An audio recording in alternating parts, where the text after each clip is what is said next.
Всем привет и доброго времени суток! Долгожданный и самый быстрый скороспелый тест на новую машину.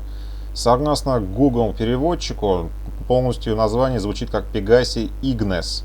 Не спрашивайте меня, почему так, я английским не владею, доверимся переводчику. Итак, что из себя представляет новая машина? Это суперкар, двухместный, с задним расположением двигателя. Ценник просто конский, 2 миллиона 765 тысяч долларов GTA. Ну, с другой стороны, когда у нас действительно быстрые машины стоили маленьких денег. Стоит ли вообще тратить такие деньги на покупку этой машины? Как раз во время проведенных тестов мы постараемся ответить на этот вопрос. Ну что ж, давайте приступим.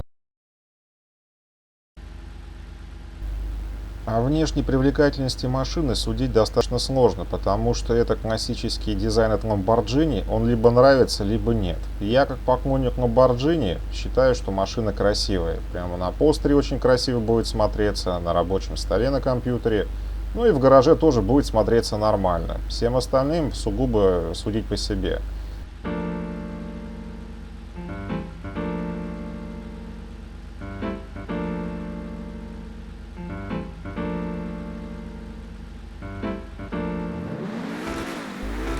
Обратите внимание, насколько проще смотрится дизайн салона по отношению к внешнему виду машины. Ну, наверное, у суперкара и должна быть внешность, а не удобство какое-то лишнее в салоне. Может быть так. У Ignis имеется довольно обширный тюнинг. Можно поменять сплиттеры, всевозможные капоты, спойлеры поставить, но я категорически не советую ставить спойлер по одной простой причине. У машины штатно установлен динамический спойлер, который выдвигается во время движения. Это одна из его фишек. Я бы на вашем месте менять ее не стал, но опять же это мое видение вопроса. А дальше просто посмотрите, что еще у машины имеется в запасе.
Для машины с хорошей динамикой и высокой скоростью тормоза вполне хорошие.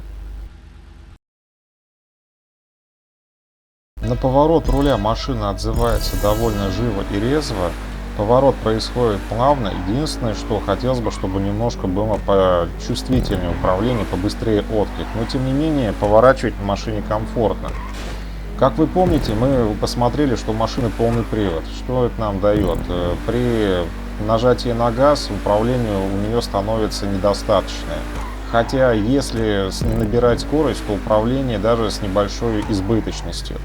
Стоит заметить, что я играю на Xbox, то есть на джойстике. Если вы играете с клавиатуры, вы этих тонкостей можете не почувствовать. Это очень важный момент. И что касается маневрирования на скорости, плоскую змейку машина проходит довольно неплохо. Единственное, из-за ее динамических характеристик приходится даже немножко притормаживать. При интенсивном рулении никаких проблем не возникает. Как я уже говорил, если нажимать на газ, то у машины даже немножко избыточная управляемость. Обратите внимание, что задний мост при маневрировании недостаточно устойчив. Машину немножко заносит, но при этом управление она не теряет. Просто имейте это в виду.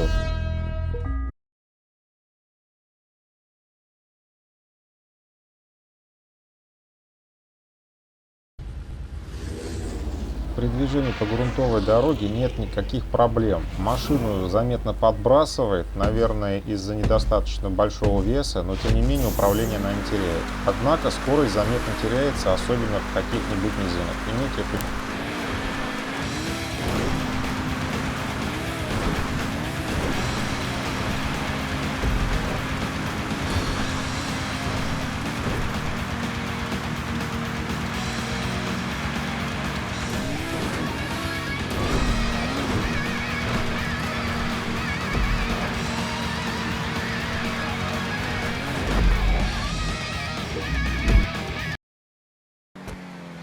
Что же мы имеем в сухом остатке после проведения тестов? Это хорошая машина, она достаточно быстрая, она обладает хорошей управляемостью, да, не без недостатков. У нее не очень устойчивый задний мост, но это придает машине определенную живость во время движения именно по сессии. Кроме того, машина обладает хорошими тормозами. При движении в трафике этого более чем хватает. При маневрировании в трафике она очень удобна. Я не участвую в гонках и поэтому не могу вам рекомендовать или наоборот не рекомендовать покупать эту машину для участия в обычных или каскадерских гонках. Поэтому для понимания необходимости покупки этой машины именно для гонок вам придется основываться на мнении более специализированных в этом вопросе обзорщиков. Однако не стоит забывать, что несмотря на высокую цену, машина обладает большим количеством тюнинга, что позволяет настроить ее внешний вид под себя. Если вы решите купить ее именно по этой причине, я вас не осуждаю, только разделяю ваше мнение. Сам купил именно для этого. Тем не менее, если вы хотите просто ездить по сессии, то есть более доступные для покупки варианты. Тот же самый Pegassi Zentorno, который стоит на 2 миллиона дешевле. Вот какое-то такое немножко может быть сумбурное, но зато от чистого сердца мое мнение по поводу этой машины. Это хорошая машина, но при ее высокой цене, стоит ли ее покупать только для езды по сессии, это решать уже вам. Я ее купил, и в гараже она у меня останется. Вы же должны решить для себя этот вопрос сами.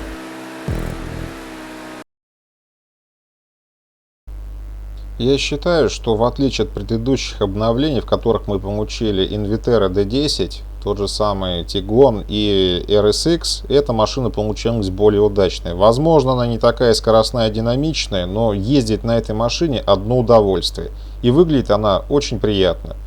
Ну, на этом обзор закончен. Надеюсь, он вам помог разобраться в части вопросов, может быть не во всех, но по крайней мере я искренне старался. Если понравилось, ставьте лайк. Если не понравилось, сделайте репост, постите и другим, она тоже не понравится. Присоединяйтесь к серверу на Discord, там наиболее актуальная информация по будущим видео.